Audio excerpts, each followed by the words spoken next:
Isang grupo ng mga hindi magkakilalang babae ang inimbitahan ng isang mayamang negosyante sa isang pribadong isla. Inaasahan nilang ito ang magiging daan patungo sa mataas na lipunan. Ngunit hindi nila alam, ang paglalakbay na ito ay magdadala sa kanila sa isang madilim na kapalaran. Isang linggo pa lang ang nakalilipas. Sina Daphne at ang kanyang kaibigan ay mga ordinaryong staff lamang, ngunit sa pag-asang makilala ang mga elite, nanghiram sila ng magagarang damit para sa event. Nang magustuhan ng isang bilyonaryo si Daphne, inimbitahan niya ito sa party sa isla. Agad namang sumama si Daphne at isinama ang kanyang kaibigan.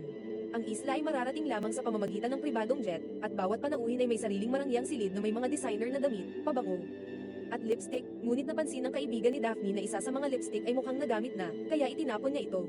Nakakatakot, sobrang nakakatakot, ha, mahal kita. Binaliwala ni Daphne ang kakaibang pakiramdam at nagbihis upang hanapin ang kanyang kaibigan, ngunit napansin niyang pareho silang nakasuot ng puting gown. Habang nagpapatuloy ang party sa isla, sinilip ni Daphne ang bilyonaryo mula sa poolside, ngunit isang ibang babae ang nakakuha ng kanyang atensyon. Sa kabila nito, patuloy pa rin ang paglapit ng bilyonaryo kay Daphne. Madalas siyang niyaya sa paglalakad. Sa hapunan kasama ang mga mayayamang bisita. Napansin ni Daphne ang isang lalaki na walang isang daliri, isang bagay na tila hindi karaniwan para sa isang mayaman. Matapos matapunan ng pulang alak ang kanyang damit, sinabi ng bilyonaryo na may paraan siya upang makalimutan ng anumang problema. Kinagabihan, masaya ang lahat, ngunit nang bumalik si Daphne sa kanyang silid, misteryosong nawala ang mantsa ng alak.